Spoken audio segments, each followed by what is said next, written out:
What's up, everyone? Welcome to another video on the channel. Thank you for tuning in.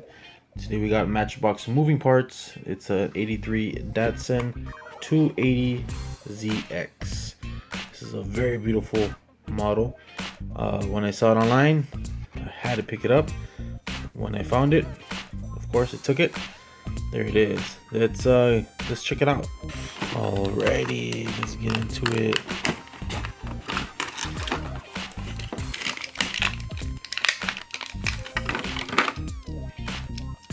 Look at that.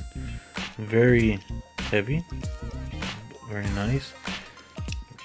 Beige interior, and on the hood it says 280ZX, and also on the opposite side it says the same thing.